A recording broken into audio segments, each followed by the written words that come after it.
Matrix, it's basically it's a fast, powerful, and simple system to use. Now, simple is going to be, beauty in the eye of the beholder today. I mean, you're going to have to see that for yourself. It is very fast. You'll see that today. That's obvious. And then there's a lot of features that make it very powerful today, and hopefully you will come away with that concept.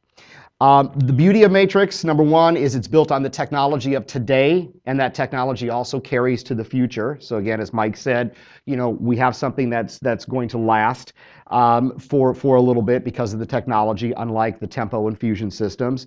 Mike also mentioned it works on any browser, so whatever browser you throw at it, Internet Explorer, Firefox, Chrome, Safari, no worries. No pre-flight checklist, nothing you have to do behind the scenes, no downloading of Flash, none of that stuff before. It's a website, you go to it and it pops open and it works just like any other website you go to. You deserve that and you expect that. It also works on your PCs and your Macs. So if you have a Mac, you're good to go. If you're a PC user, you're good to go. If you have a tablet, whether it be an iPad or an Android-based device, it works on both devices. It doesn't make any difference what you throw at it. And that's also the same with your smartphones. It also works on your smartphones. Again, remember, it is not an app, it is a website. So whatever device you open it up from, it has to have an internet connection. Now, you do have an app in the App Store that some of you may be familiar with. That is different than Matrix. Think about that as another tool in your toolbox, not necessarily a replacement for this product. One's an app, gives you all the cool features of an app. This is the actual website on your mobile device. So just want to make sure we're clear on that. So the nice thing of many about Matrix is when you log into the Matrix product on your desktop, your laptop, or your tablet, it's going to look exactly like what you see here on my laptop. So there's no difference in the look and feel if you're whipping out your iPad or you're sitting on your laptop or you're sitting on your desktop. The exact same look and feel. Why is that good for you? There's no learning curve. You can easily go from the office on a laptop to out in the field on your iPad or your Android-based device, and all the buttons are going to be in the same place where you left them in the office. All your saved searches will be there, all your contacts will be there, your CMAs. So there's nothing for you to learn differently when you transition from office to the world of mobile, and that's a good thing. Now, with a caveat to that, I said a tablet. Let's say you don't have a tablet, you have a smartphone. Maybe you've got one of these iPhone 5S's like I have right here. Waiting for my 6. It's not here yet, but it's getting here. So if you decide that you want to open up Matrix on a smartphone, which obviously has less real estate than an iPad, correct? I mean, this is a 4.5-inch screen versus 10. Matrix is going to recognize that you're not going in on a larger device, and it's going to take the product and it's going to scale it down, and it's going to give you a mobile version, because it realizes that what you just saw was too much to cram into this little screen. So it presents you with the mobile version. And websites today, they do the same thing. If you go to bestbuy.com on your laptop, you're going to see the desktop version. If you open it up on your smartphone, you're going to see the mobile version. We do the same thing. Mobile versions do not have all the functionality as the desktop version, but they do allow you to search, they do allow you to run hot sheets, they do allow you to get to your saved searches and contacts. It's just designed for a smaller device. That's it. Now, if for some reason you do need to have all the functionality in a 4.5-inch device, the mobile version allows you to launch the full site by clicking down in the lower left-hand corner, and then instead of seeing this on your smartphone, you will see this. Now, that requires probably to put the glasses on, or if you're over 40, your arm doesn't get any longer, right? You got to look at it this way. And some creative pinching and swiping to be able to see everything. But with that being said, if you're willing to deal with that, you then have all the functionality of Matrix on your smartphone if you want it. Again, that's your choice. That means that if you have the capability to, let's say, change the price or status of a listing, you could do that from your smartphone as long as you're on the full version. You could run a CMA on your smartphone if you wanted to. And in fact, if you have the ability to do it, you could theoretically add an entire listing from your smartphone. I wouldn't recommend it, but you could do it. It would be a little challenging and probably take a little more time. But in all reality, there is no barrier in the mobile world anymore. So you are now made whole as far as mobile goes, whether it's smartphones, tablets, phablets, which is, by the way, the cross between a smartphone and a tablet, and your desktop and your laptop. So no mobile consideration anymore that you need to worry about. Just throw whatever you want at it, whatever device, and plain and simple, it works. So now that we have found out that we can see what matrix looks like, I heard somebody mention earlier today, and I've read the book also, Who Moved My Cheese? We kind of want to know where we put the cheese, right? Because you come to a new system, it's not the same, it's not meant to be the same at all. We're not trying to replicate Tempo or Fusion. It's a separate database, it's a separate system. The big thing that people want to know right off the bat is, where did you put my stuff? Okay, where did you put my search? Where did you put my tax? Where did you put my this, and this? So the easiest way to just kind of give you a quick little tour is to look across the top of the page, and to the right of Tulsa Realtors, we've got the tabs. And the first tab that's lit up is the Home tab. That's the tab that you end up on when you log in, just like today's Fusion and Tempo. You log in, you land somewhere. This is the landing page, the home page, the desktop, whatever you want to call it. You can always get back there by clicking on that tab. To the right of that tab, we have the Search tab, and here's where you're going to execute your searches, whether it's on a residential property type or land, commercial, lease, cross property. Those should all look familiar to you. Nothing has changed there. You can also search for agents and offices if you wanting to do that type of a search also. So basically, a search is a search no matter how you slice it and dice it. Just go to the appropriate property type, click on the quick search, and what you're going to see is your search form, and this is where you'll do the ever popular fill in the blank search, right? You fill in the information, and then when you get done, either on the top or the bottom, there's a results button, and you'll be able to see the results based on the criteria that you put in your search to start with. Now, if you look at the form just kind of at first blush here, especially if you're a Tempo user, you know, there's really not a lot of difference here. Yeah, we maybe put things in a different place, but it kind of looks the same, at least from a sky level view of it. Now, if you're a Fusion user, you know, you have that form down the left-hand side. We've taken that and just kind of spread that out, so it's a little bit easier to look at. And of course, as you scroll down, instead of having to scroll so far, basically, you know, you don't have to scroll as much. It's done more of in a landscape than in a portrait view right here. Again, you'll see some familiarity here with your and/ors or nots. If you're a Tempo user, you've got your yes, nos, your picks and things like that. And we'll talk more about this. I just wanted to give you a quick glance on what it looks like so it kind of eases your mind a little bit to realize that, you know what, maybe it's not going to be that bad. You know, I think I could probably fill this in and click the results button, and you're probably right. As an example of how fast you can do something in this product, and I'm going to do a real simple search here, and this is something that you'll be able to do once you get accustomed to it. Let's just talk simple here. We're looking for let's say a residential property. We're looking in the school district of, let's say, Bixby, and we're looking for properties between $600,000 and $700,000. Put in your criteria, click results, and you've got an answer that fast. So there's not a big delay as far as going from one thing to another. And I know that was a simple search, but that just shows you how fast you can get your answers in Matrix. And here I've got my 15 properties, and all I have to do is click on an MLS number, and boom, I'm right there looking at the agent full report, and everything that I can do and see is available to me right there. So that's just a quick little demonstration how fast you can go from one thing to another.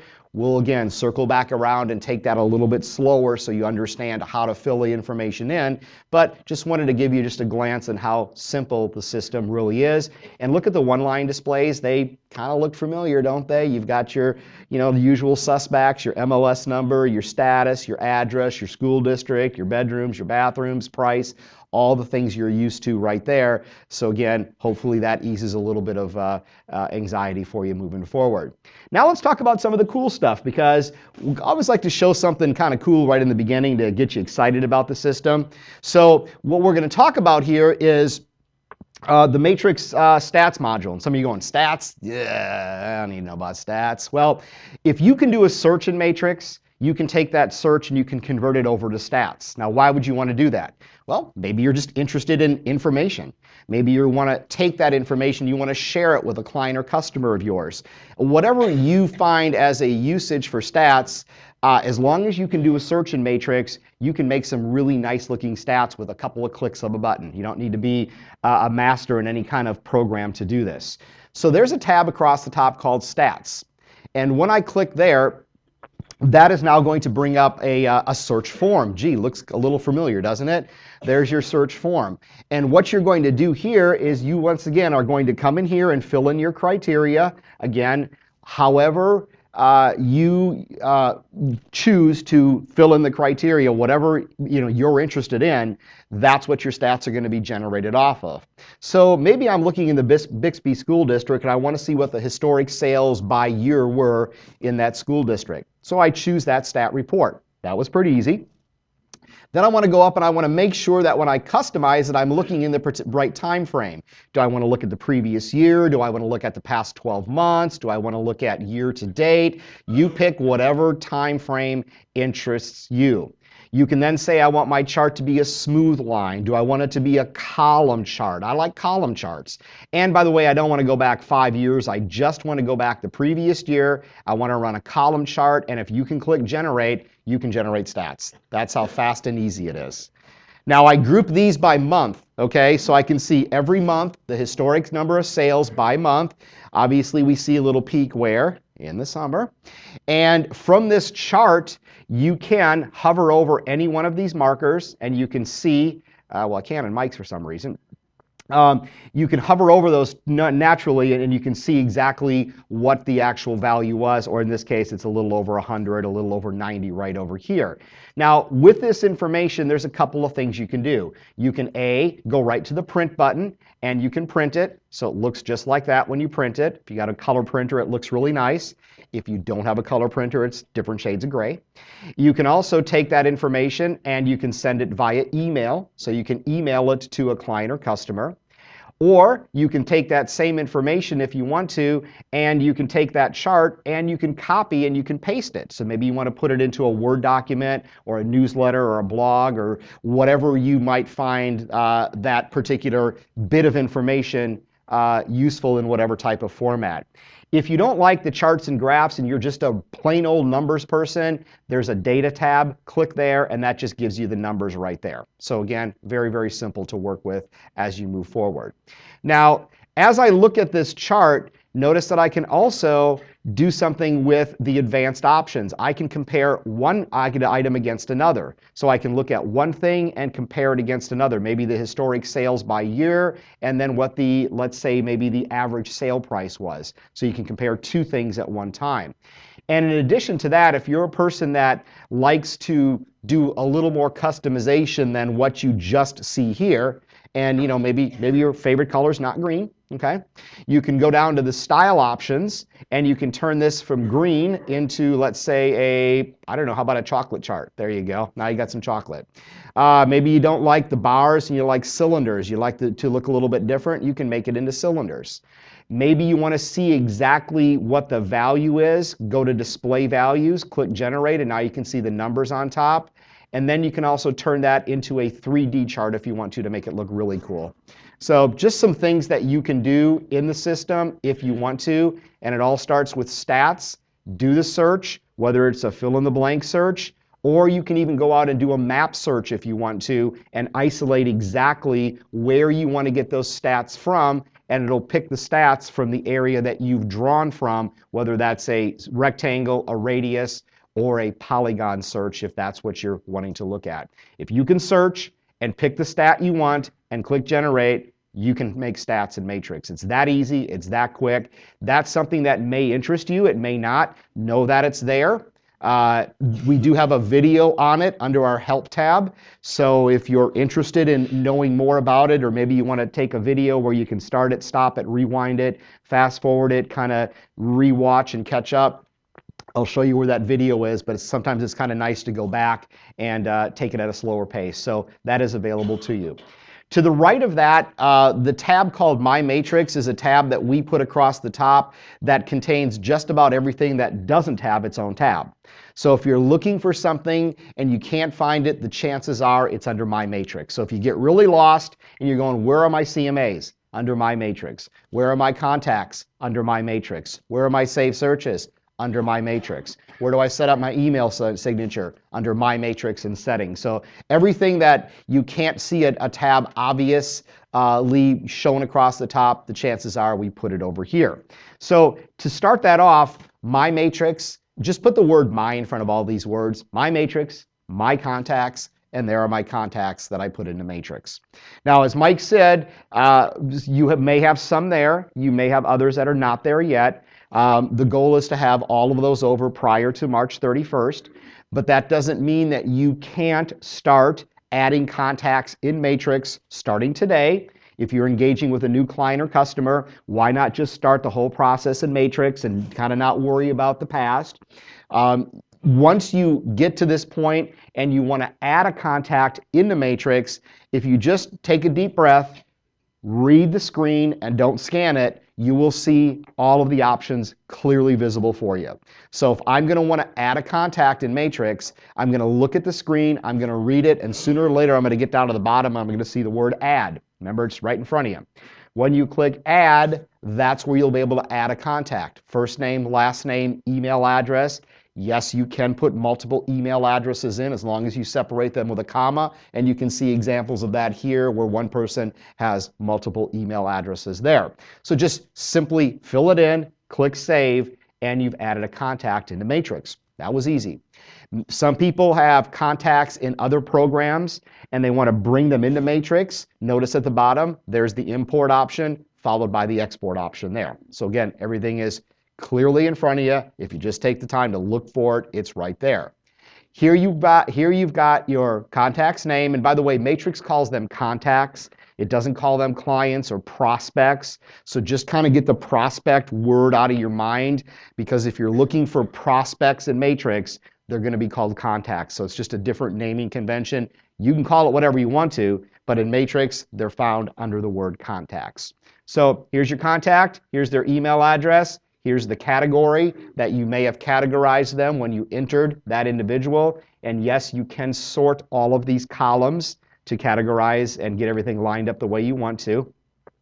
And then over to the right, you see about the right half of this dashboard here, you see a couple of other things, and maybe you're not real sure what all of those numbers mean and what those columns mean. In Matrix, whenever you see something you don't know what it means, if you were to hover over the column and sort, it sorts, but if also you hover over these icons, a lot of times it's going to tell you exactly what the column means. This one is, how many auto emails do you have saved for this person? How many saved searches do you have for this person?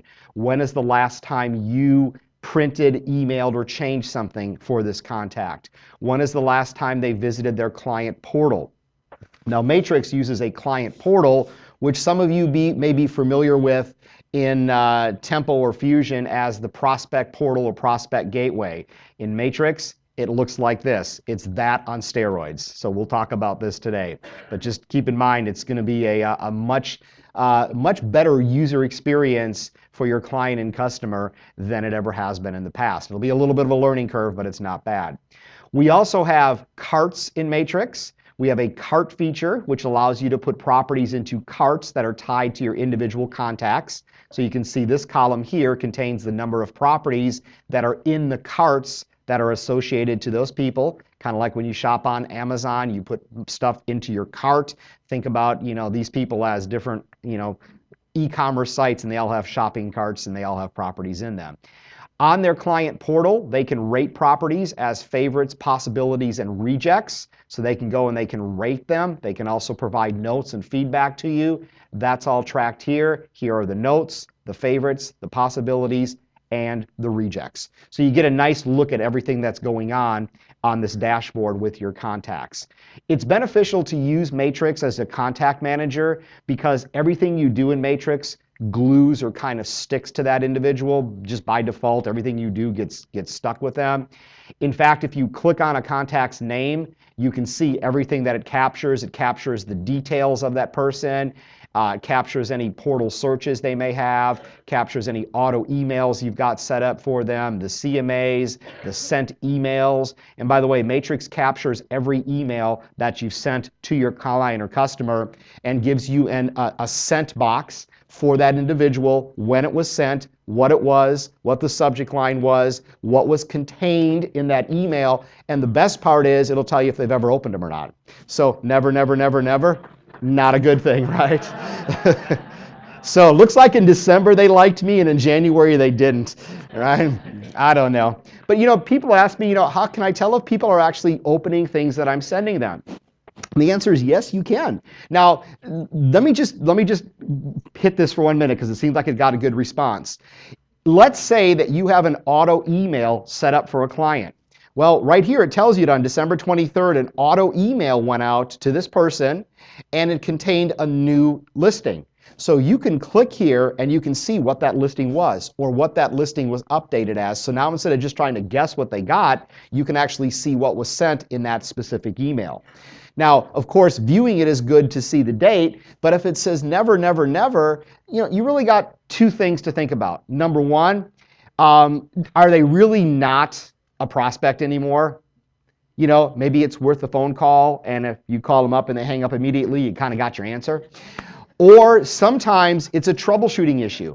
Maybe this information is going to their spam or junk folder and they're not realizing that. So that phone call that can say, hey, I'm sending you some stuff. I noticed that you're not opening it. And they go, well, yeah, I'm expecting it, but I'm just not getting it. Well, why don't you check your spam and junk folder?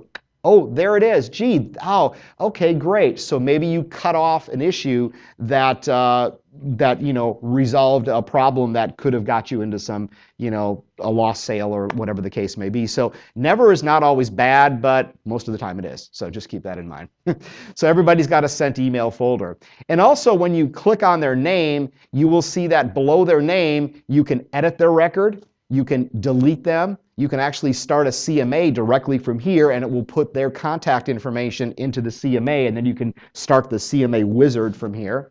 You can open their portal to see what their portal looks like, and you can also open their cart to see the properties that are in their cart. So really what you're doing is you're opening a record, and then at the bottom of the screen you can see all of the different things that you can interact or you can do with that individual. So remember, click it open, you can expand and collapse, but everything you see here is kind of your next step. What do you want to do with that person now that you found them? Open them up, there's your options down there. And that's going to be a familiar theme in Matrix, opening and then seeing what's next down on the bottom of the screen. And that also applies when we get to our saved searches, which you see right here. These are searches that I have created in Matrix. Again, the goal is to have your saved searches brought over before March 31st, but there's nothing stopping you from going into Matrix now, creating searches, naming them and saving them, and then having them accessible to you in Matrix. Why not? Notice these are my name searches, and if I want to take a look at one of these searches, all I have to do again is what? Click on the name, see the criteria that was used for that particular search. Notice it's clear. You can actually see what you did when you created that. It's kind of nice to go back and say, what was that broken arrow search again? Oh yeah, it was looking in that school district in that price range for 4 or more bedrooms. Okay, now I remember what I did way back when. Notice the options here. You can go to settings, and if you wanted to turn this into an auto email, you would click there and just follow the steps to do that. If you wanted to go and do a change of criteria, maybe this individual, has got a different area they want to look in, or a different school district, or a different price range, you can click criteria. You can edit the search fields that you used, click save, and you just updated that search for them just that fast. If you want to see what that search is bringing you, click on your results, and you can see your results. Now this looks familiar, doesn't it? It's the one-line display we talked about a little earlier when I did that simple search. Notice again, it looks the same here from where I was before. And then of course you can also delete that. So the thing here is that you open and close and look for your options and see what you want to do with that saved search or that contact. And the same applies with your CMAs. Now we're not going to be able to bring your CMAs over. So keep in mind that yes, you can start creating CMAs in Matrix. And I encourage you to do that because then they stay in Matrix and then you'll have access to them after March 31st. So with a CMA that I create in Matrix, I go to My Matrix, My CMAs, think about this as your CMA manager, and I can open up the CMA that I created, I can delete it, I can email it, I can view it, and I can also edit it. So once again, all the options that you have are right at the bottom of the screen. Snap it open, see what the next step is from there. Hopefully you're seeing some consistency as we move forward. And then also settings, the last one I'm going to talk about here, and the only one I'm going to talk about is your email signature. That does not come over from Tempo or Fusion, but that's okay because now you can actually add your picture and your company logo into your email signature in Matrix. That's something that you have not been able to do in the past. That provides that extra level of branding that you never had before. And when you send an email to someone, and here's an example of an actual email, that email signature fits nicely at the bottom above any other content you put there. So again, you've got that branding in there now, which you never had before. So that's a good thing. There are things that you can do ahead of time in Matrix, like creating your email signature. Why not check that off your bucket list and not have to worry about that on March 31st? Do that now. It's going to stay in Matrix and it carries over, and then when you start using Matrix, obviously you've got their email signature there. So look for some things that you might be able to kind of get out of the way right off the bat. Here's another one you can check off your bucket list, real list tax. Nothing has changed there. It still is what it is. That's how you get into the front door of real list. You can also do a search for a property, click on the tax icon and see the report for that particular property, just like you can today. No changes there at all, so nothing to learn there. Links, real quick. Sometimes you've got some resources that you need to go to, whether it's the forms and contracts or Supra or the Tulsa Preservation Commission. Click on any of these and they open up the website in a separate window. Think about these as favorites and they're put in here for you, as you can see here. The finance tab, again, not a lot to talk about here. Amortization schedule, seller's estimated net proceeds, buyer closing cost worksheets. You know, you can look at those and explore those on your own. Just know that they're there. There's one additional tab that you don't see, which will be coming on March 31st. There's going to be another tab called Market Reports. It'll be its own tab across the top. It's not there yet. It's coming. Market reports are going to be the area where you can go and you can see your production and inventory as an agent. If you're a broker and you have, based on your permission level, brokers will be able to go in and see their office inventory and production, the office inventory and an individual agent's production and their inventory, and all of the market reports are in real time. So as a broker, you could be in a meeting, pull up the market reports on your login and look at the inventory and the production of your office at that given second, which is kind of cool. I mean, you can see how everybody's doing, how the office is doing, and those are all custom designed for each account we have, so that's why they're kind of the last thing that we do. But look for that. Forthcoming is the market reports. That's where you're going to find a lot of that. Now, speaking of finding things, I see an input tab up here. You will not see that. So do not call or email and ask where the input tab is, okay? It's not there, okay? It's not there. For the folks that have the capability to do that, that will be there on March 31st, and you'll only see that tab when Tempo and Fusion have gone away, and that will be your first clue that Tempo and Fusion have gone away, okay? Because the input tab is going to be where you're going to put listings into the system in Matrix on March 31st, again, if you have the capability to do that. That feature is exposed at that point in time. A couple of things that I want to just point out to give you a little bit of sugar on the cupcake with this.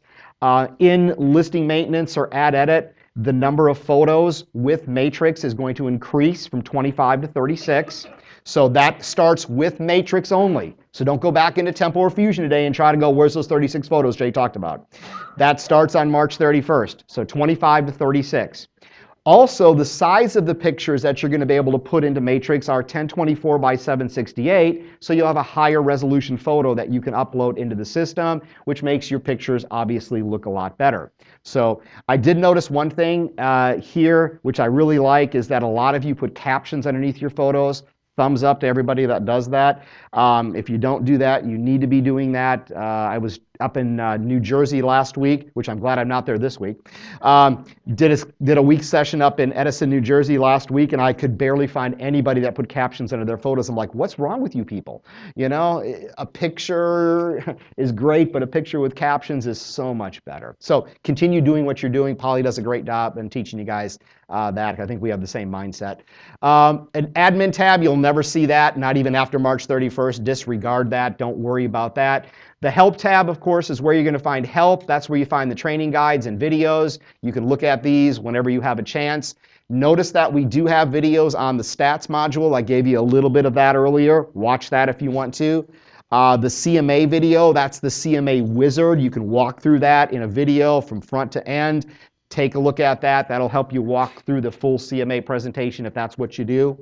We have a whole video on the client portal. We've got a whole video on the cart feature, on search, on overview. Again, these are yours to watch as many times as you want. And if you're a little concerned about the input tab that you will not be able to see or practice with until March 31st, I encourage you to take 6 minutes and 56 seconds of your day between now and March 31st and watch this one video. This is the input video. It will show you how listings get inputted into Matrix, how you add photos, how you change statuses. It's the whole thing in 6 minutes and 56 seconds. Watch that.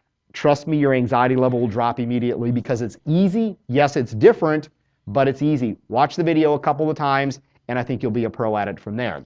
So again, all of this is there. If you're a person that likes to read things, there's a quick start guide. It's about 43 pages long. Download it to your desktop. Look at it as you need to. Print it out as desired. So what we have again is kind of the Where's Waldo across the top of the page. We've got the Help tab. We've got the Input tab, which is not available until March 31st. We're missing the Market Reports tab. That'll be coming March 31st. The Finance tab works. The links work. Realist work. My Matrix, everything I talked about is ready for you to work with. Stats tab, ready, set, go. Search tab, ready, set, go. And of course, your Home tab is where you end up. So now at least I hope you have a general idea of where we put stuff. So now you can at least know where to go to do the things that are applicable to you in your everyday world. So now let's take a look at how some of those things work, because it's nice to know where they are, but how do they work? So a couple of things that you're going to find familiar right off the bat here is the news of the day. When there's news that you need to see, it will pop up like this, and hopefully you read it. Once you get done reading it, you can close it out and it won't bother you again until there's new news to be updated or read. And here it talks about add edit. Do it as usual. Don't call, don't email. It's all good. So that's one of the things there. And then of course, a little welcome to Matrix right over here. So that's pretty familiar. Another thing that may be familiar to a lot of you is this little widget right here called My Listings. In Fusion, it's called the Inventory Watch. I'm not sure what it's actually called in Tempo, but that is where you see your inventory. That's where you can click on your inventory. That's where you can click on your office inventory. That's where you just have a quick way to pull up that information without having to do some kind of complex search. A great tool if you're working the phones in the afternoon, you get a sign call and you need to pull up a property that somebody saw as they drove by and sit back, smiled, and dialed the number on the sign. Go to your office active listings and pull them up and then work from there. I'm not an active realtor in your area, so I have no activity there, but that little box gets filled in with your inventory. It knows who you are, what office you're with, so there's nothing you need to do except just know that it's a quick way to find that information. External links over here, again, kind of an abridged version of the links right there. You can get to them very quickly if you want to. A lot of times this screen may look a little busy, so external links is one thing that I may not use every time. So think about a desk drawer. It's open. When I click on the little arrow, I can close it so I can free up some space on my screen. If I need it, I open the drawer. When I don't need it, I close it again. So if there's things on here that you don't use or you just want to minimize to have a nice cleaner screen, feel free to do that. Close, open, just like that. And by the way, you can move these around. I don't know if you kind of saw me do that a little bit earlier. All of these little widgets can be dragged and dropped around and placed wherever you want them, with the exception of the news. That one's frozen. But all of these, you can play the shell game and move them wherever you want to. The key to remember is if you do that and you want them to stay, make sure you use the logout button in the upper right-hand corner next to your name. Mine says Hello Jay. If you move the gadgets around and you want them to stay there, log out. Log out means save what I did, and the next time I come back, they're going to be in that order. If you just close out your browser after moving them around, you're in for a big surprise because they're going to go back to where they were before you saved them. So best practice, not only for this, but moving forward, is anytime there's a log out button or a sign out button on any website, use it, especially for banks and financial institutions. It pulls the plug from the wall, where sometimes closing out your browser does not actually pull that plug all the way, and somebody sometimes can come in right behind you. So just always use the log out button, get used to it in Matrix, and make that a best practice moving forward. Couple of other things here that we want to talk about. The hot sheets. Now, you know, wherever I go in the country, some people go, well, hot sheets, yeah, I use them. Some places don't use them. Just like open house searches, some people use them, some people don't. I mean, if you're in Southern California, you live and die by open house searches because people put refreshments and lunches and snacks in there. So it's like a happy hour tour. If you're having a bad month, you can just basically feed yourself by going to open houses. So seriously, I mean, catered events, stuff like that, you know. So hot sheets, again, whether you use them or not, I want to make sure I cover them here because for the people that do use them, I want to make sure you understand it.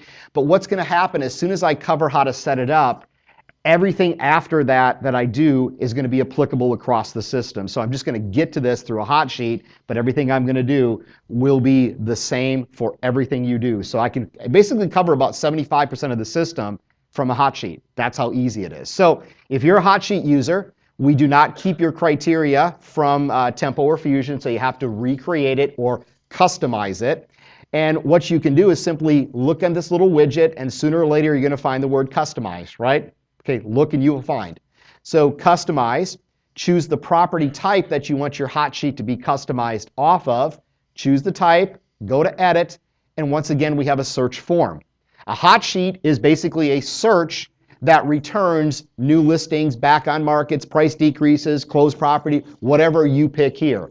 This is your world. This is what's going to be brought forth when you execute the search. So you go in here and you fill in the information, go to the bottom of the screen in Fusion, or excuse me, not Fusion, not confusion. In Matrix, we're going to go down to the bottom of the screen always, and at the bottom of the screen, we're always going to find our next step. So just like when you read, you kind of move your way down. So move your way down and see that I can clear this, cancel it, or save it. Let me guess what I'm going to do. Probably going to save it, right? So kind of a process of elimination. You get a little badge up here that says, oh, your hot sheet was customized. Good job. And then you can go to the next property type and you can wash, rinse, and repeat. Or you can say, I'm done. And it'll take you back to your home screen and you just customized your hot sheet. It's that quick and that easy. Once you set it, forget it, it stays until you change it. Another thing you can do ahead of time that you don't have to worry about on March 31st. Here's how far you can go back on your hot sheet. 3 days, today, 24 hours, 7 days. How far back do you want to look? Once you pick that option, choose the property type, opens up your hot sheet, runs your hot sheet, and there's your result just that fast. Now the difference between a hot sheet and a normal search is the two columns you see here. The change type and the change info. This is a hot sheet display. It says right here, display hot sheet. You can switch over to an agent single line and watch the difference. Those two columns now go away. If you run a normal search from criteria, you see the agent single line. If you come into it from a hot sheet, you see the hot sheet display because you want to know what happened and you want to know what the change type was. So if it had a decrease, what was it? What is it now? If it had a back on market, what was it? What it is now. So those two columns are the only difference that you see in a hot sheet. So here's where it stops. we now got to a hot sheet result. So everything that I'm going to do now is going to be the same no matter how you get to search results. So basically that was all I'm talking about with a hot sheet. So now we can come in here and we can say from any search we do, when we get our properties pulled up, like you see here, we can then click directly on the MLS number. We can see the property in the agent full report. So what I'm doing here is consistent everywhere in the system. So if you understand what I'm doing here, you've mastered the system. Click on the MLS number, see the property. This is the agent full report. Scroll down, read all about it. Okay, this is pretty common from what you guys see today. If you're a visual person, click on the photo. You can see additional photos, including the captions underneath this one, and then you can scroll through your photos just about as fast as you can click the arrows with all the captions. You can go forward, you can go backward, you can do whatever you want to do. If you want to see all the photos at one time, on the bottom there's a little checkerboard. Click there. Now you can see all the pictures. You can click on one and get right to that picture. Or if you want to see all the photos with captions, slide to the right. Now you can see all the photos with captions, and if you want to isolate one picture, click on it, it makes it really big, and so you can see it even better. So, and of course, there's a slideshow up here too. So pictures are great. With captions, they're much better, and this person did a great job doing all of that. So whoever's listing this is, good job. I show your listing in every class, so you're getting exposure now. So I did a class the other day, and the guy goes, "That's mine, that's mine." I'm like, good for you. Got exposed like 23 times this week. If you're a person that wants to visually see where the property is located, because maybe you're not real sure on where East 105th Place is, obviously we do that with a map. So below the picture, you'll see these little icons down here. And the first one says, you know, it goes to the photos. Okay, well, I like to click on the photo. To me, what you click is what you get. It's easier to remember. But you can also click here, and guess what? You can get to the photos there if you'd prefer to do that. Over to the right of the photos, when we go to this little icon, it says View Map. So if you don't know what these mean, hover, and it'll tell you what they mean. So View Map means, let me see. Oh, yeah, there's my map right there.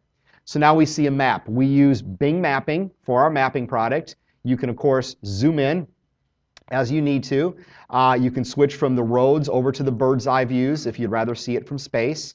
By the way, you can also see it from, you know, what it looks like from the east, the south, the west, and the north also. So a lot of times maybe you want to know what direction it faces. This is a good way to do it. Your map faces north, so you can kind of see that this one faces to the north, right? So think about that. We also have the ability to not only see the overhead views, but if they are available, we also now have access to Google Street Views. So now you can see that, yeah, that's the same house, right? Yeah. So that is a good feature to have, because sometimes looking at it from the street can, you know, either make it worth your trip or not.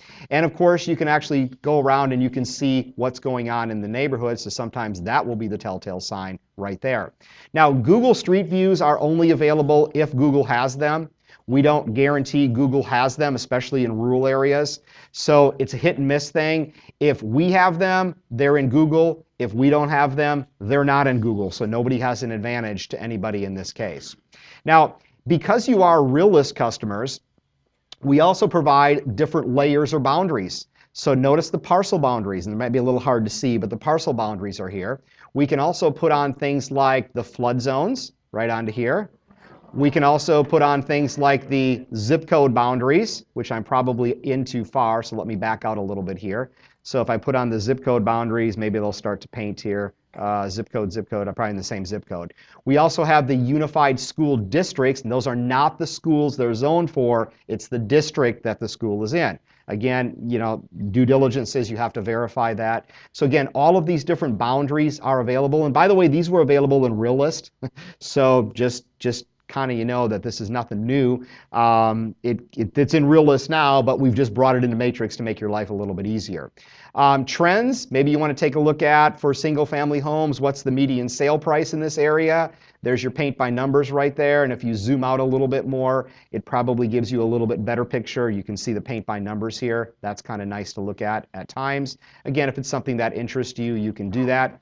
And if I go back to my boundaries again, and put on my, there you can see the zip codes coming in. So again, some cool things that are there. If you zoom in a little bit further, to this. You can also put on a boundary that talks about parcel characteristics, so you can put the owner names on. You can see who all the owners are on this particular view. See it populating. How big is the building area? How big is the footprint that's on there? How big is the footprint of the lot? That's also available. And if you're curious about who possibly lives across the street, just click on that parcel and you can see who lives across the street. And if you're really curious, you can measure their lot. That gets a little deep, but you can go ahead and do that. So, walk the block, click on any parcel, see who owns it. Walk the block, click on the parcel, see who owns it. And of course, measure their lot dimensions right from there. So that's some pretty powerful stuff. And because you are a RealList customer and RealList is also a CoreLogic product, we've now decided to integrate more of this in data into one place, and we're going to call it Matrix. And as we move forward with the development of Matrix, you're going to see more of the tax information integrated in the MLS side. So, in a day not too far in the distant future, we're not going to really be using a tax program and an MLS program. We're going to be using Matrix, which is going to be a complete property record of that listing from the MLS side and the tax side all integrated into one. So think about that as good stuff coming. To the right of that, we've got the listing history. Click there and you can see the listing history. This one goes back to 2006. We've also got the tax record here. We can link directly to RealList. We can go to the RealList maps. We can go to the RealList neighborhood reports and any other little icons that you may see there. So you can explore these on your own. Now, one thing we're hoping to have done by the end of the week is the documents. Right now, the documents are not yet up on the system yet. That's a big process. So if you're looking for the documents, they're not there yet. We hope to have that done by the end of the week. So we got a couple of calls and emails overnight saying, where are the documents? And I made that announcement 6 times yesterday. So the documents are not there yet. Save the call in the email. Hopefully by the end of the week, they will be a little icon there, which you'll click on. You'll be able to look at the seller's disclosures and documents like you normally do today. So we've gone through and pretty much picked apart this entire listing. I'm going to go back to my hot sheet display now. And again, the only reason I'm coming back here is that's where I started. This could be any type of a search. And now I can select a couple of properties from my list.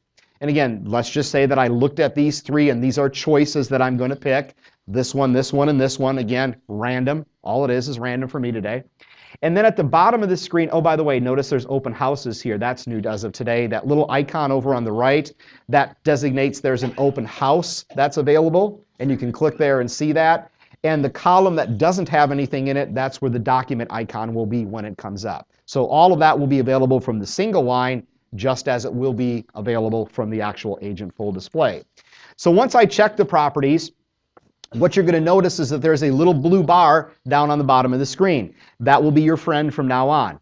That little blue bar is always going to be at the bottom of the screen, and it's always going to give you the same options no matter how you get there. So whenever you do any kind of a search and you come up with any type of results and you check them, your actions are going to be available to you right here. Actions can be emails, actions can be the print, actions can be creating a full CMA, or getting driving directions, or getting stats, or exporting, or doing a quick CMA. Think about, what is my next step after I check those properties? Well, your next step may be emailing. Click here, there's your email form, fill in the information and click send. We're not going to do an email 101 class here. Most people know how to type in a name, put in a subject line, put in a message, and click send, right? Now, if you want to get to your contacts in Matrix, click here, and there's the contacts that you have in Matrix, so you can pick directly from your contacts in Matrix, or you can just type in an email address if you want to from there. So basic email, fill in the form, click send, and it goes off into space. If you would rather take these same properties and print them, look at the bottom of the screen. To the right of email is the print option. Click there. Here are your reports you can print. Select the report you want to print, click print, it goes to your printer. One and done.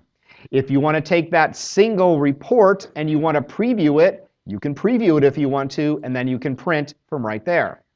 If you want to convert that report into a PDF file, click there. It converts it to a PDF file, and now you can send that as an attachment in whatever email program that you prefer to use, Outlook, Gmail, Yahoo, whatever. It's then an attachment.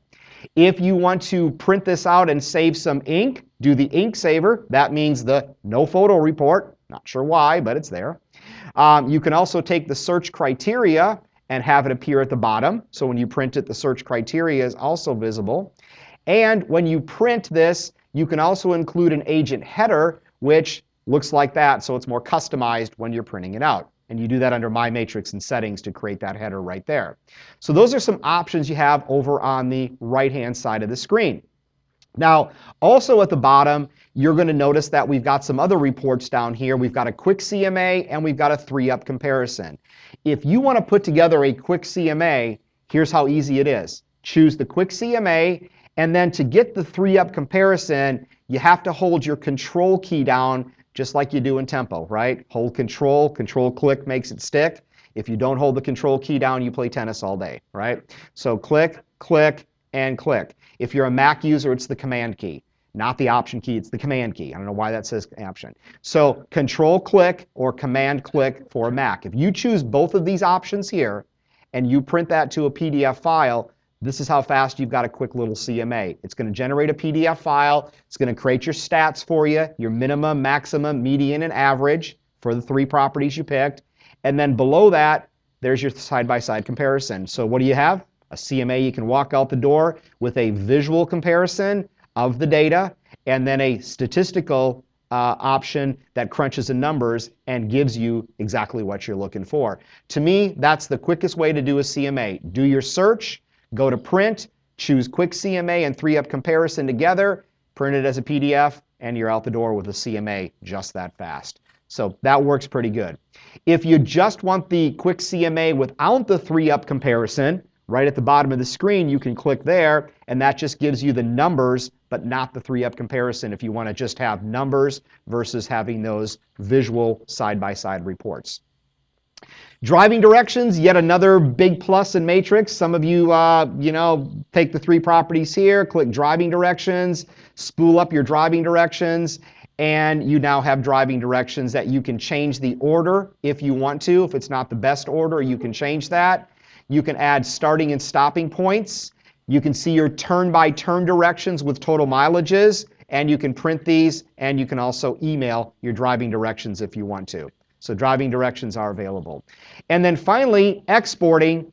When you go to export, you can export this into a spreadsheet, and if you are an appraiser in this class today, and you will be the only ones that understand this, the 1004MC is your format that you can export into and then take your data, copy and paste it into your reports that you have. So go to export, choose the 1004MC, export, opens it up in a spreadsheet, and the data is now formatted in the fields that you need. If you're an appraiser, you get that 1004MC. If you have no idea what that is, don't worry about it. It doesn't concern you.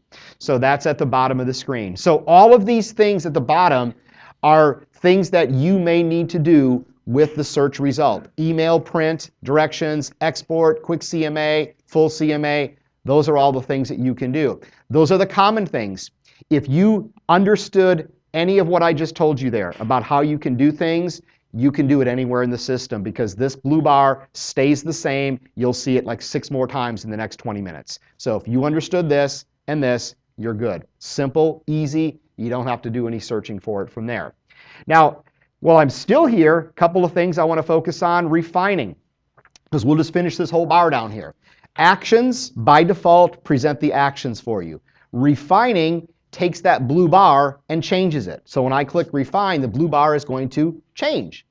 And now it's going to let me narrow because I don't want to use the ones that I've seen, so I'm going to narrow it, right? Sometimes you pull up a bunch, you pick a couple, you don't want to see the rest of them.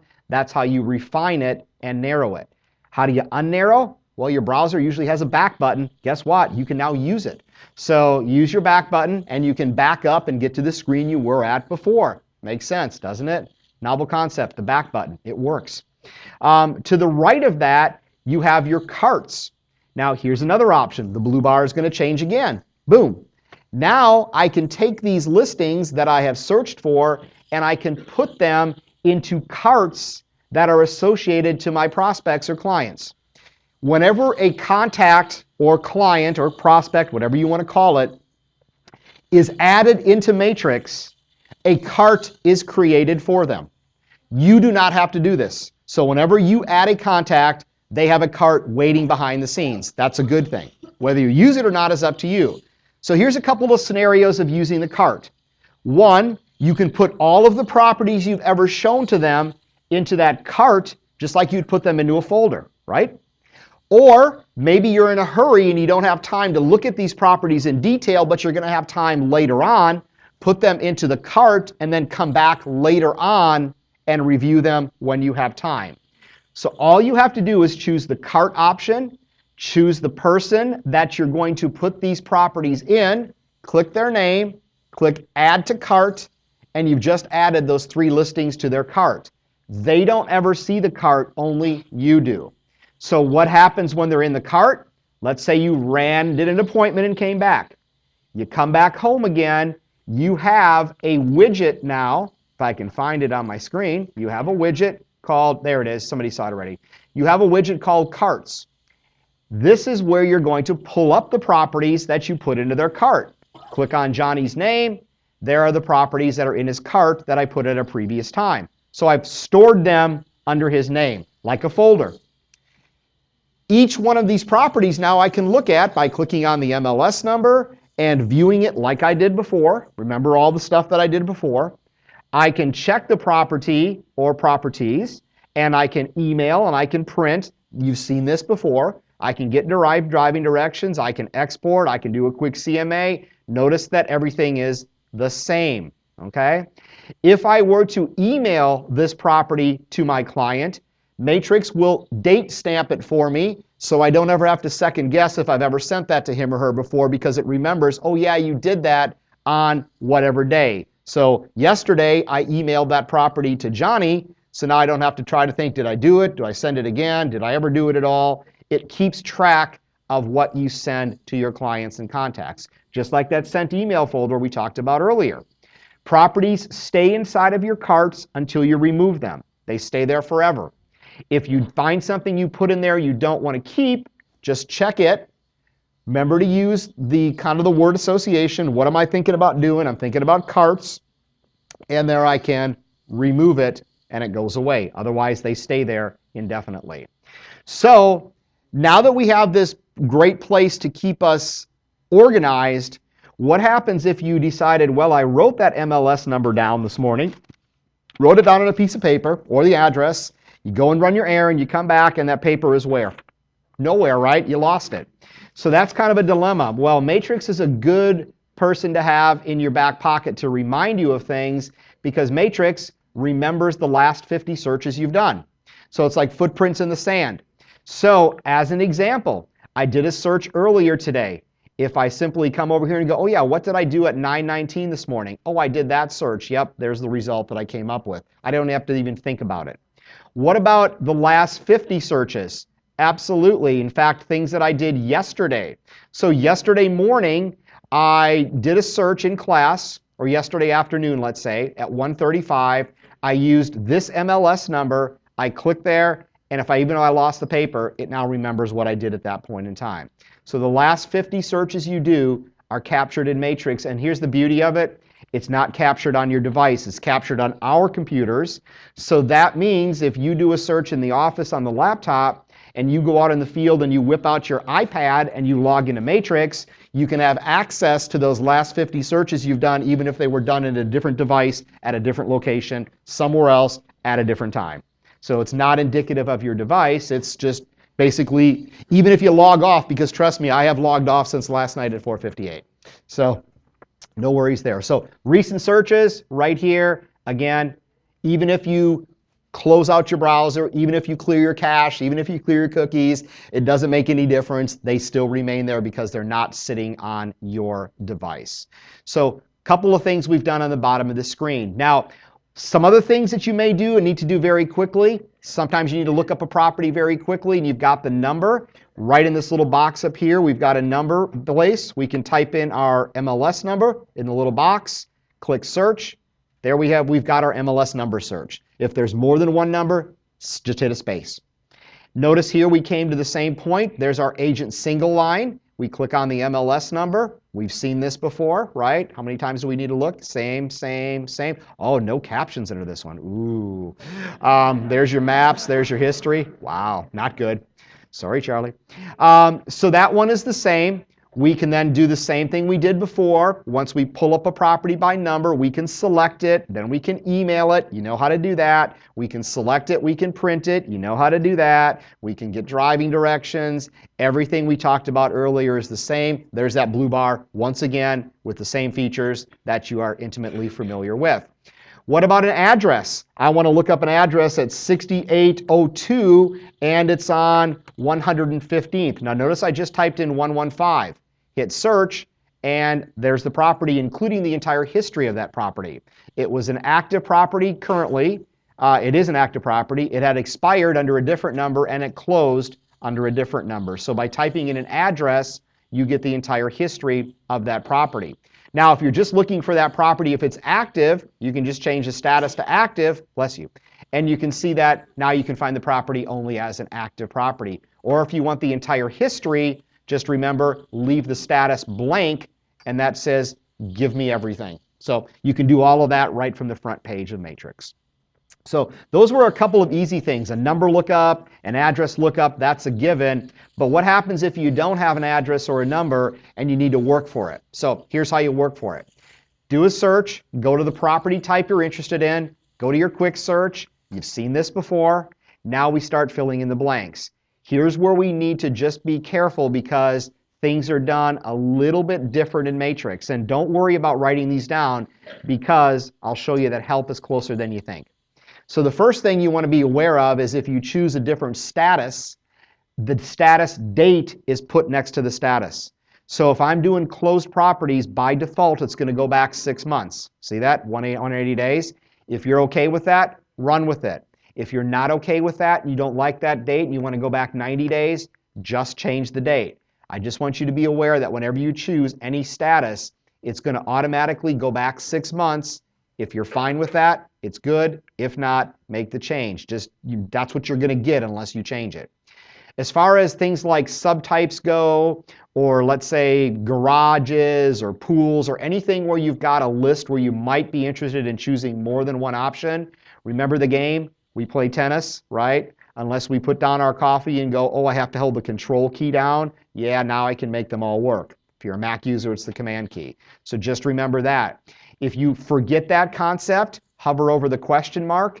Help is closer than you think. The question mark will tell you that you need to hold the control key down. That's what I mean. Help is closer than you think. Okay? Hold the control key down to make it work. If you forget, go to the question mark. Notice there's question marks everywhere on this screen. If you are looking for multiple properties that have different addresses, on the first page, you can only do one address at a time. Once you're in the search, you can type in one address, click more, click more, click more, click more, and now you can look at 5, 6, 7, up to 10 different properties with unique addresses that way. So you had a client that was trolling around on the weekend that texted you 6 or 7 properties they want you to look up. Just come in here, do this, do this, do this, do that, and you're ready to go. If you're looking up cities or school districts, you can just come in here and just start typing in the one you want. Or if you're adding multiples, there's a lookup over here, and then you can just pick from the left and move them over to the right as you would need to do. One thing you're going to notice here is that in the lower left-hand corner, Matrix has a match count. So every time you add something in, it's going to tell you what you're going to get at this point in time. So at this point in the Bixby School District that are active houses, there are 294 matches right now. So I don't have to guess, right? I know what I'm going to get to. And then, of course, I'm going to filter that down a little bit. I'm going to do it by price. And here's your price box. Notice the thousands is checked for you. So here's something you have to remember is here's how it works. If you're looking for an exact price, you type in the exact number, and that tells me now there are only 2 matches that are houses in the Bixby School District that are priced exactly $600,000. If you're interested in looking for something greater than 600, put a plus sign after it. That means 600,000 or more, and now we come up with 49 matches. If you're looking for something less than $600,000, put a minus sign after it. Now we come up with 246. And if you're doing a range, Just think about this. Dash, range, and now you come up with 15. That's a concept that you probably will forget and you'll get frustrated. Hover over the question mark, and from there, that question mark, when you click on it, it brings up your help screen for you and it tells you exactly what you need to do to make that work for you. So don't waste your time calling or looking in the documentation or sending someone an email. Click on the question mark. 9 times out of 10, you can answer your own question that way. It's right in front of you. That's the key. If there is a field that you do not see on this form, this is a quick search. It's designed for you. You can't change it. You can't alter it. You can't move it around. It is what it is. If you see something here that you can use it. If you don't see something, just scroll down to the bottom of the page and there's a gray bar. Below that gray bar is your workspace. You can add any additional field that you don't see on top down below the gray bar and you can use it to search with. Just go to Add, Remove, add the fields that you normally use. Once you add them, they stay behind or below this gray bar, and next time you come back, they'll be accessible to you. You don't have to wash, rinse, and repeat and do it again. So what you've done is you've taken the form that was created for you, you supplemented it with any additional fields that you find yourself using, and you've made your own template for the most part. If you need it, it's there. If you don't need it, you just don't drop below the gray bar. At this point, we've got 2 options. We can either go right to our map or we can go to our results. We've seen results already. Been there 3 or 4 times already. We can go to our map. Now we see the properties on a map. Same map, or we can go from the roads to the bird's eyes. Same map, or we can go and pull up all those layers we talked about before. So it's just a map, and you can click on any one of these markers and see more details about the property. Just kind of walk the block, click, and if something interests you, click on the MLS number, and now you can see it in more detail. From here, you can page through, next, next, next, next, and you can check the ones that you like. When you get off the map and onto your single line display, for our Fusion users out there, this will be very familiar to a lot of you if you kind of explored Fusion into detail. In Fusion, you can sort columns, go to the column header, click there, sort from lowest to highest, click there, highest to lowest. That's pretty simple. You can change the width of the columns if you want to. Just move them around. They're taking up too much space. That's something you can do today in Fusion. If you want to move the columns around, just pick them up and put them wherever you want to. Drag and drop. If you want to move things around, you'd like to see it in a particular order, feel free to do that. If you move the columns around and you want them to remain that way moving forward, simply click on the little gear, and that will keep that order that you rearrange the columns in, so every time you do a residential search, they will be displayed in the order that you dragged them and dropped them in. But you have to set that as a default using that. So you know what? We give you a standard layout. If you don't like it, change it, save it, and then it's yours from that point going forward. Now, speaking of that, here's another one. When you're looking at these individual homes, and you want to find one piece of information about all of these properties, it would be nice if it had a column that would give the piece of information that you want. But unfortunately, the column is designed with kind of the top, 10 fields that are there. So the only way you can find information out is you can look at each individual property, scroll down, and try to find out what you're looking for. It's okay, let me see. Fireplace, okay, 3 gas logs, check. Go to the next one. Okay, let me see what this one has. This one, fireplace, don't even see it on there. So again, this is something, or maybe I did. This is something, 2 wood burning. So that's something that would take you a lot of time to do. Here's how you can solve that problem. If you just want to create a column for fireplaces, you can do that very quickly. Take your cursor, put it in a column, not over the label, because the label is going to do what? Sort it, right? So take that little cursor, which looks like a gloved hand, and move it over until it turns into a 4-headed monster. Right, click on there, and you can insert a column on the fly. So if I go in here and say fireplaces and click apply, guess what? I just inserted a column that fast. And now I can go through and do that. Maybe you want to go and insert a column on the fly. You can insert more than one. You want to see what the hot water is. Click there, add apply. Now you can see it's got a tankless or not. And then you can now filter out by the ones that you want to use based on what your client wants or don't want.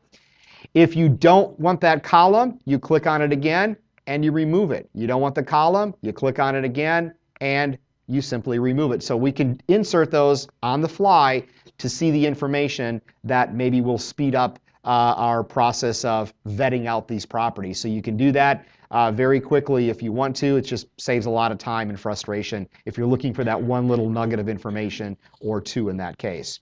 So we've been through a lot of this before. Little wash, rinse, and repeat here. We pick a couple of properties. There's your email, your print, your CMA, your driving directions. Been through that. Been through the refine process where we can narrow and unnarrow. Been through the cart process where we can add these properties to carts. Notice again, I did this from a hot sheet initially. Now I'm doing it from a search, but everything is exactly the same no matter how you get there. And then the last thing we didn't talk about is the save option. And if you want to take this search and you want to save it because you don't want to have to keep entering that criteria all the time, maybe you're creating a search or a wish list for a client or customer. Maybe you're farming an area and you put some criteria in and you get your results and you don't want to have to recreate over and over again. Just find the save option, look at the little blue bar, and then if you want to save that search, go down and say new saved search, give it whatever name you want to call it so you can find it later, and click save. That search then will live under My Matrix and Save Searches. Save, name, save, you're done. That quick, that easy. Now you can recycle and reuse that search over and over again.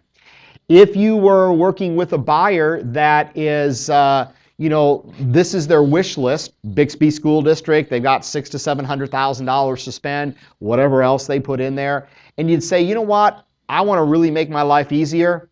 I want to be able to automate this whole process. And some of you are kind of understanding where I'm going here with an auto email or a prospecting email. Matrix allows you to do that. You first run the search based on what they're looking for. That's what I come up with here. Boom, those are my results. From here, you go down to the bottom of the screen, you go to save, and you go to new auto email. So I want to turn this wish list into an auto email. I do that by clicking here. Follow the yellow brick road.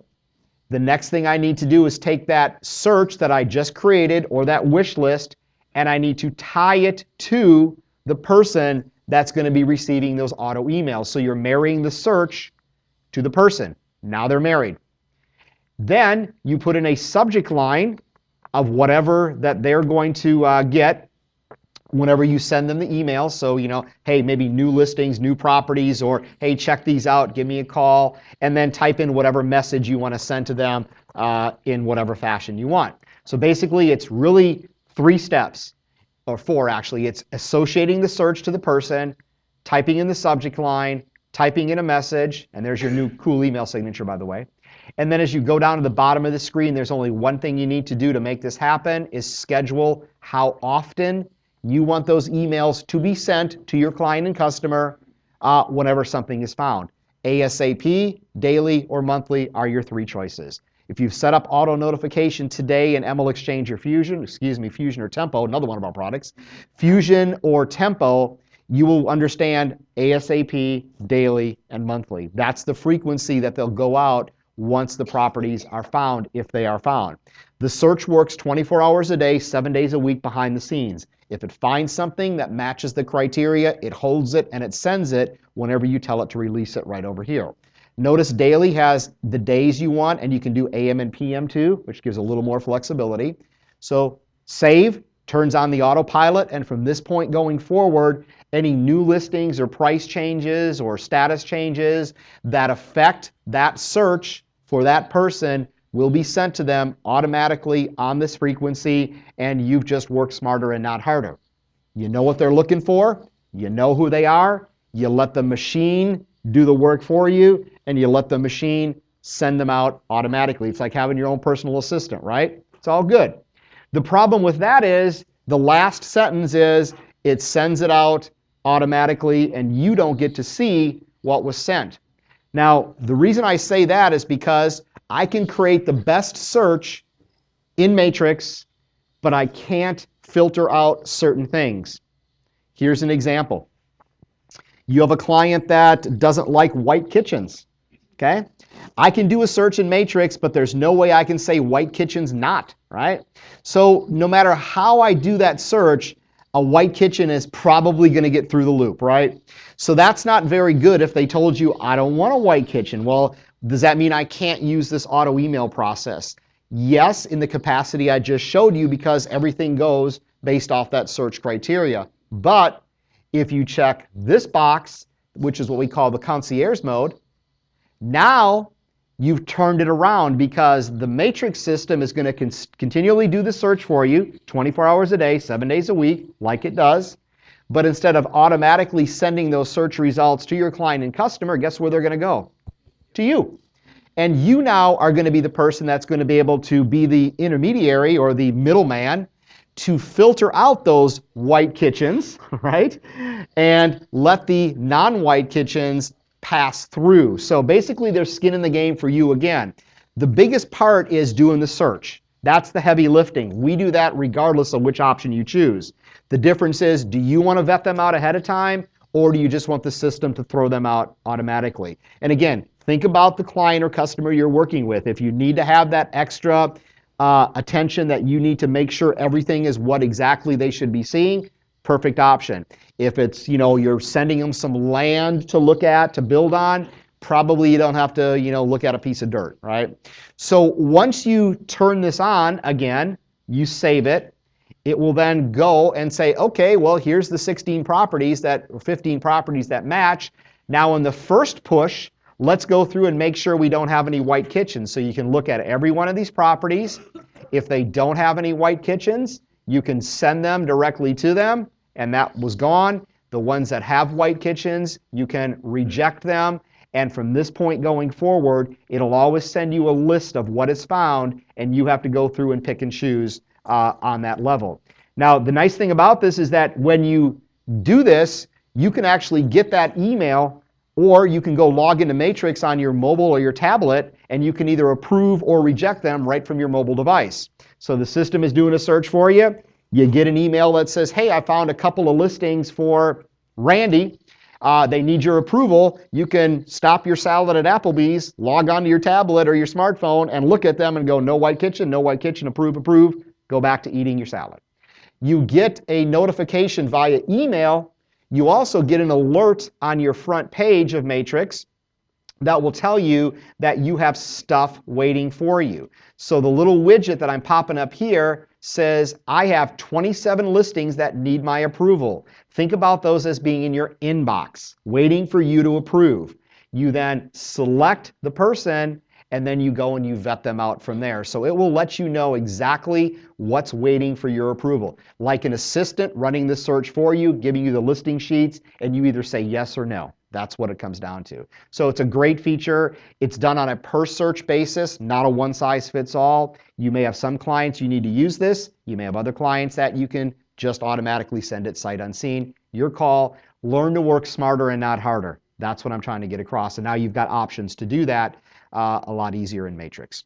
So that was the search that we did from the criteria search, but now I know there's some of you that have amped up your game a little bit and said, I don't like to be pigeonholed into a school district or a city or a zip code or a subdivision.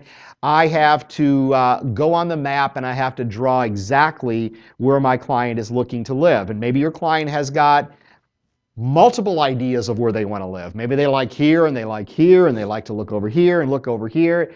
Don't do 4 searches. Just come to this search that you want to do based on the property type, cut to the chase, and go right to the map. When you go to the map, it's going to put all the properties up on the map for you that in this case are currently active. And I know that because that's the default status. Now notice my map switched over to these clusters.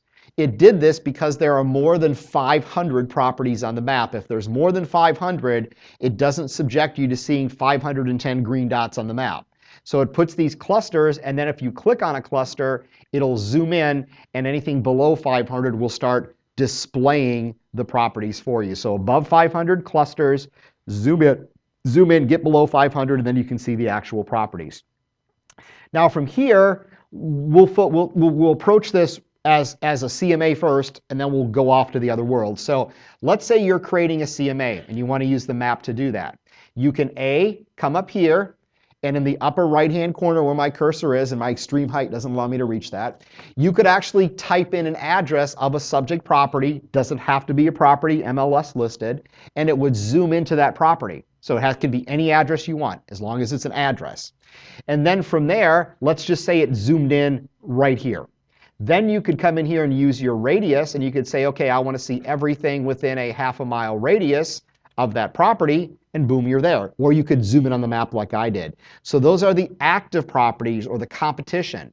So now you go back to your criteria and you say, show me the closed houses, and then any other filters you do to make it apples to apples, go back to your map, and now you got the beginning of your CMA right there. There's your closed or sold properties, there's your active properties, then you just come into your results, and from here you can check the ones you want, do your quick CMA, everything else is exactly the same at that point. So that's just one way that you can start a CMA using the map. And again, you would filter out, obviously, the bedrooms and square footages and things like that. So just wanted to make sure you got that in place. Now, here's the other scenario. You have a client or customer that is looking in this area here, and this happens to be the wife. This is where she wants to live. Well, the husband would rather live over here. So he may be thinking about that area. And then you may have some other folks, maybe the kids, maybe they're looking down over here. This is what they like over here. And then you have grandma who's financing this. She wants to live over here. And then you've got Uncle Fester, who's very, very specific of where he wants to live.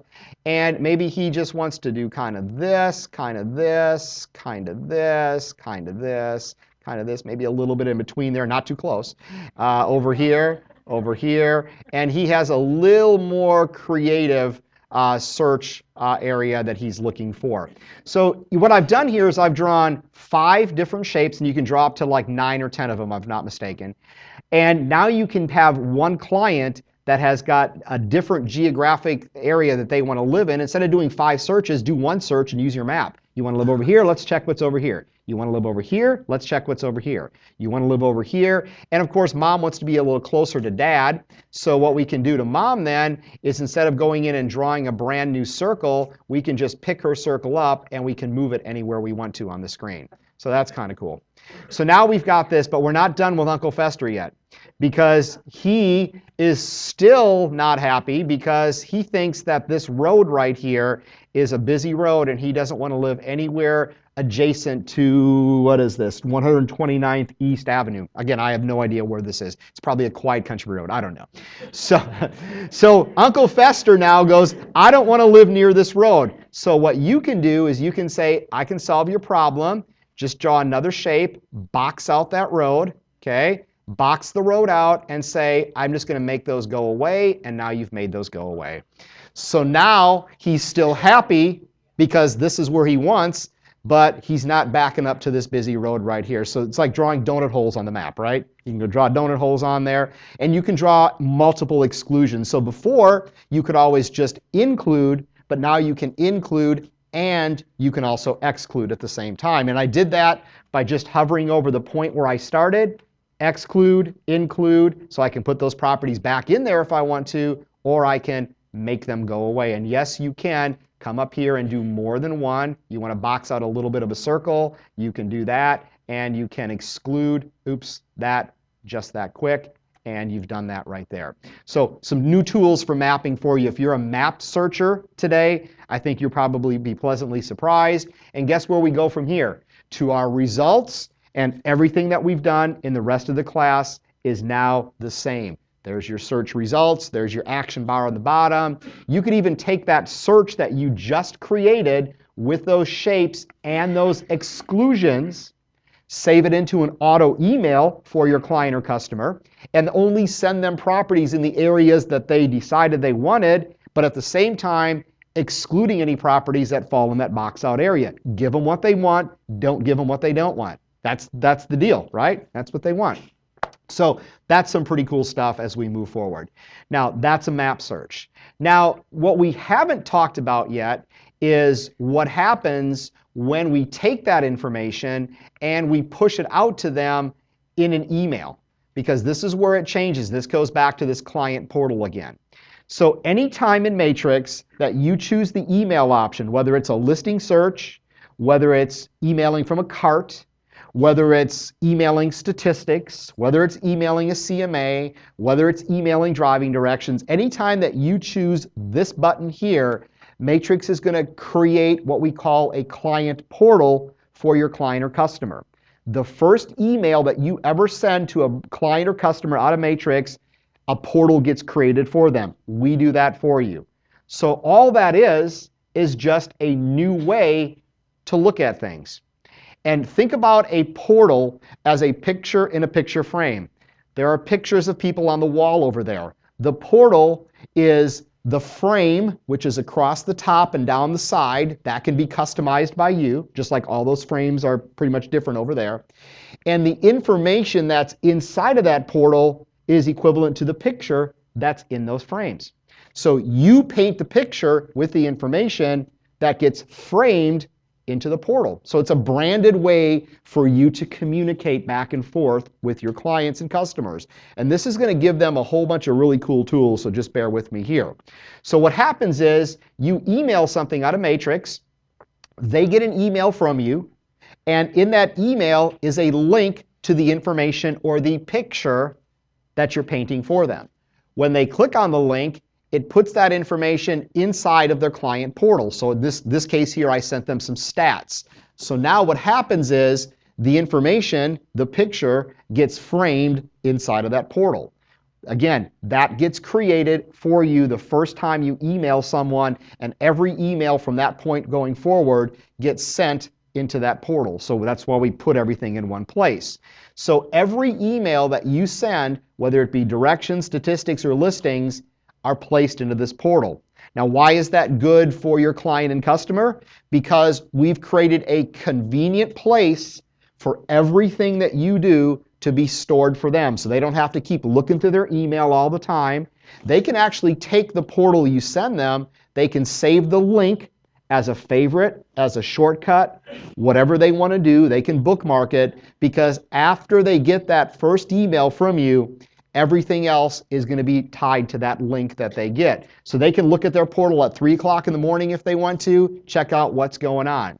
So every email that you send them, and again, here's another option. If I send them driving directions, they get an email, they click on the link, it goes right to their client portal. And again, you can see that. So everything gets put into this portal, a one-stop shop of convenience for them to be able to see that information in one place. So once they have looked at the information, so let's say you send them a couple of listings. They click on the portal, they open it up, here are the listings.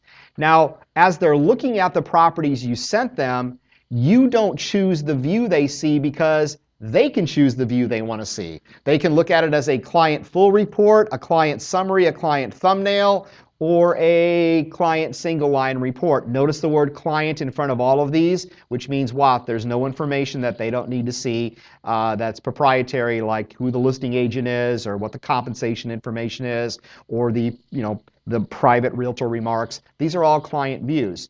When they find something they want to look at, they just click on the MLS number. They view the property again in a client report. They can look at the pictures just like you can. Okay? They can look at the maps just like you can. If there's Google Street Views, they can look at the Google Street Views just like you can. And, that's really all. So it's, again, a little more sanitized than what you have. Now, if they like what they see, they've got two choices. Here's the old school way. Check the property, go down, click email, and send you an email letting you know they like that particular property. So then they send you an email, and then you converse back and forth from there. That's the way that email works, right? All they're doing at that point is getting the initial view of the property inside of the portal, but then they're responding back to you in the old-fashioned email method. Now, you may also have some clients and customers that understand what a portal means, and maybe we'll use it to its full extent, and that means they can categorize properties as favorites, possibilities, and rejects. So they can categorize or rate those properties, which then go into their little buckets, their favorites, possibilities, and rejects. Kind of like a pseudo Facebook page. I like it, I don't like it, it's a possibility, if you will. So they can provide some feedback to you. They can rate it, and they can even provide some notes on why they like it or don't like it, or maybe they've got some additional questions that they want to ask you about that particular property.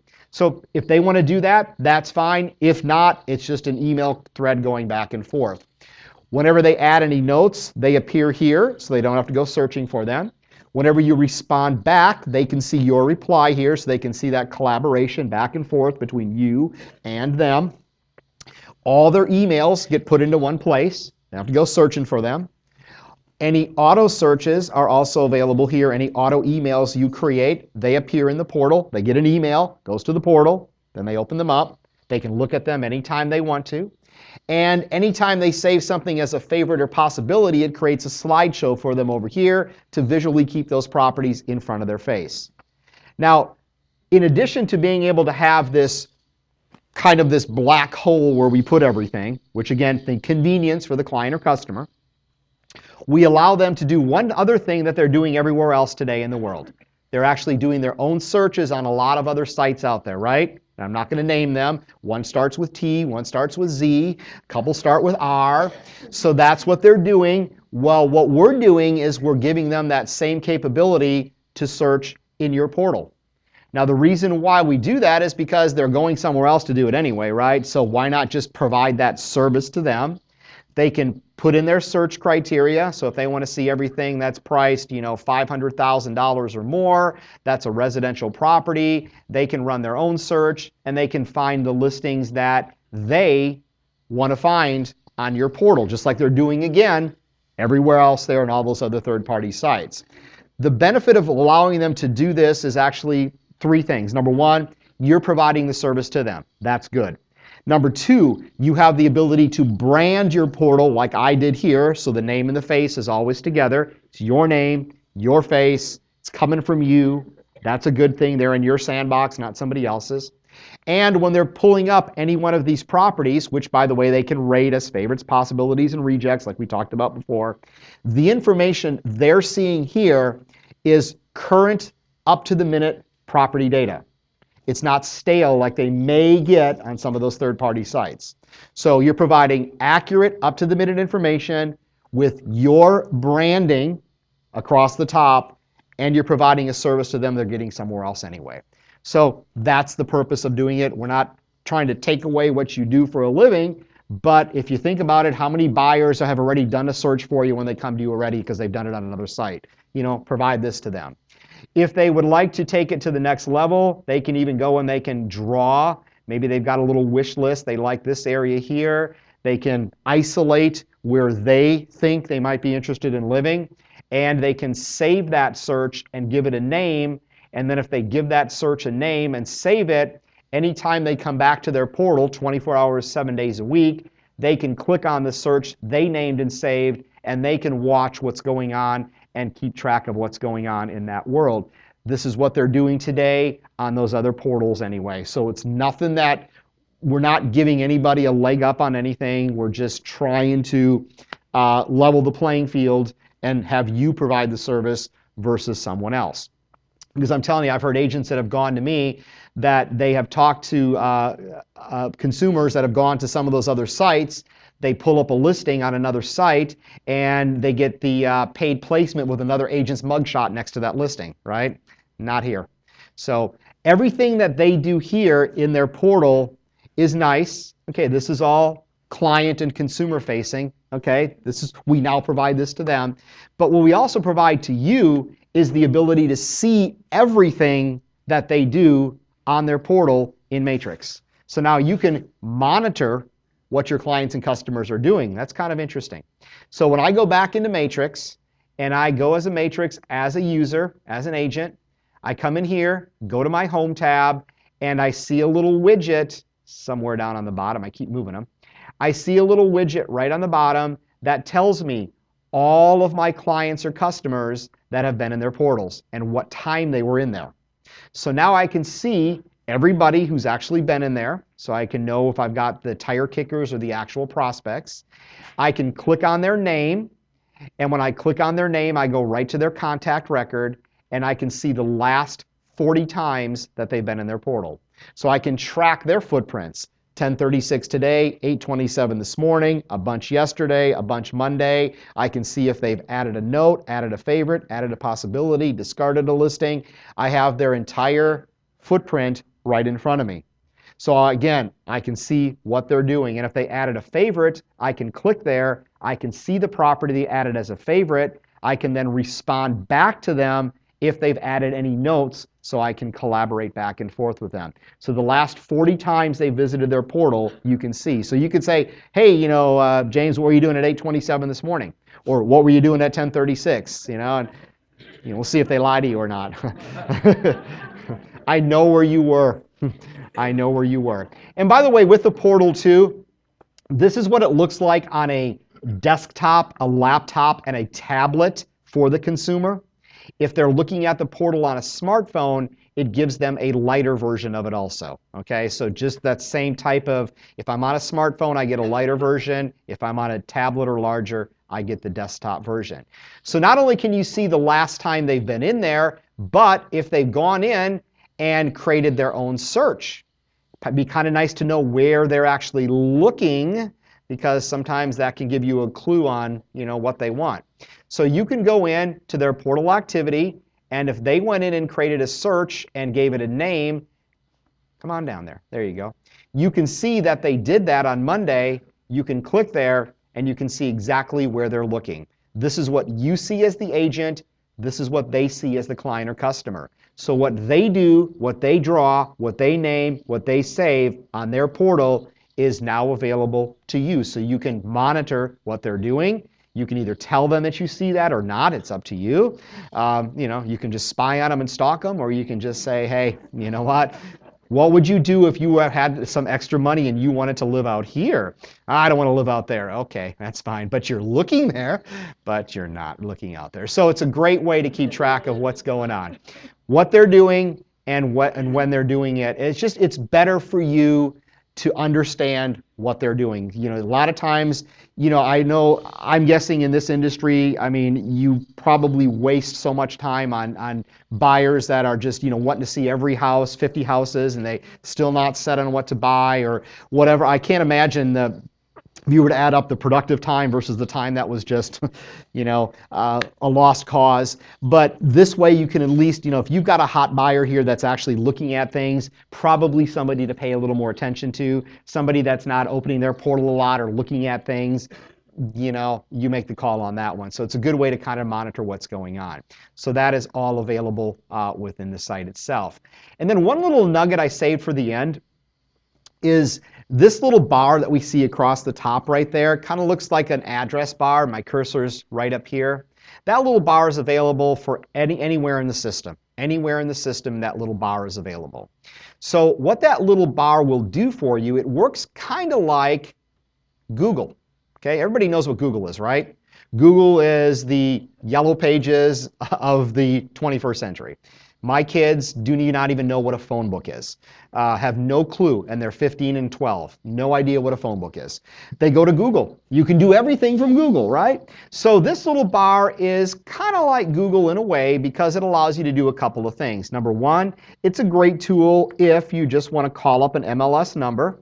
You can use that little bar, and it gives you an answer. You typed in a question, the number, and the answer was what you looked for there.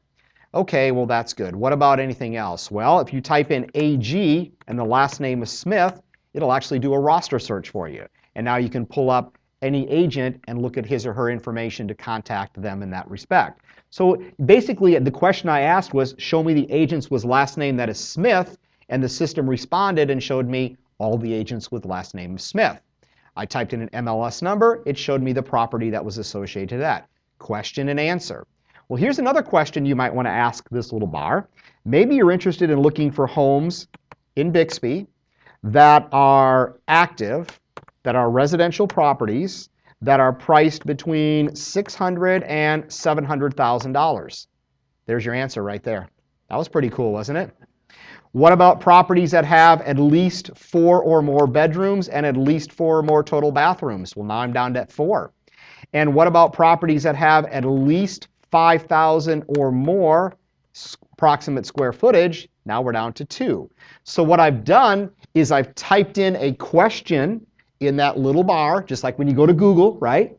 I typed a real estate question looking for location, status, property type, price, bedrooms, bathrooms, and square footage. And it gave me an answer of, oh, by the way, you have 2 of them. That's all that's out there. So that little bar is called a speed bar, as you can probably tell, right? So what are the tricks you have to know to use it? Well, first of all, the order you type something in is irrelevant other than bedrooms and bathrooms. It always recognizes the first number, 4 plus, as bedrooms, the second number, 4 plus, as bathrooms. Otherwise, you can mix and match that any way you want to, so you don't have to be specific about an order. It is not case sensitive. Uppercase, lowercase, you can yell at it or whatever you want to do, right? It can also only do certain searches with certain fields. Like I did 7 fields here. Did city, status, property type, price, bedrooms, bathrooms, square footages. So I did a couple right there. How do you know what you can do? Remember your friend the question mark? Sure you do. Everything right there is explained about this speed bar, and it gives you all of the shortcuts that you have available and how to format them properly. Before you start typing stuff in there and it's not working for you, go here, see what the limitations are, and if that's the limitations that you can work with, that's fine. But if you think about what I did, I gave like 7 hot buttons: prices, bedrooms, bathrooms, cities, square footages, statuses, property types. Just about every search that I know people do use those 7 fields. So that's one way you can do it. Now, if you're looking for a financing information or the water source or the roofing material, obviously that's not going to work. That's too complex for it. But you can look down here at the bottom and we give examples of how you can put things together. So that may be your new friend, especially on a laptop or desktop, but where it's going to be your new friend is on your tablet and your mobile device. Because if Matrix was brought up on my iPad right now, it looks what? Just like this. So if I wanted to do that search using that speed bar on my tablet, I would tap in that little box. And as soon as I tap in that text box, my keyboard's going to come up. I tap once and I type once to get an answer instead of tap, type, tap, type, tap, type when I'm on a search form. It also works very nicely on, the mobile version too. I can type in active, residential, Bixby. I can put in my price range of $600,000 to $700,000. And on my smartphone, I can get the same type of results right there, and then I can look at those properties on my smartphone. So from a small device like this, that little speed bar comes in really handy. Instead of having to sit there and try to put all that criteria in, I tap once, type once, and I get my answer that quick and that fast. That's available to you on a mobile device. It's available on a tablet. It's available on a desktop. It's also available on a laptop version from there. So speed bar, new friend, maybe, maybe not, but it's there for you. Look at the help, see what it can do, and a search that I did right here. There's my question. There's my answer right there. And in closing, I want to just cover one last thing. It'll take 10 seconds. We had a product now called Matrix that hopefully I've shown to you that is simple to use. Hopefully you've seen how simple it is to use. Hopefully you've seen that it is powerful with things like the client portal, the new mapping with the exclusions, the speed bar, the concierge mode. Those are all powerful features. And hopefully you've seen how fast it is. But here's your last little bit of information. I have a random search here with absolutely no criteria other than active properties, and I have 5,000 plus matches, right? I will never ever do that search. But for you today, I'm going to click results. I just got 5,000 search results in 0.16 seconds, in case you're wondering how fast the system is. Now, think about how fast you can do if you're doing 200, right? Now, if we're talking 0.16 seconds, that's negligible. Come on. But that's how fast you can get 5,000 results. And to just prove it, I have 1 of 25. If I jump to page 10, I'm now on 226 through 250. If I click this one, there's number 235, 236, 237, 238. Notice how you're not having to wait for the things to go and refresh themselves. So, you can be flipping through stuff as fast as you can flip through it. That's up to you. So Matrix, it's fast, it's powerful, and it's what? Simple. Right. Okay.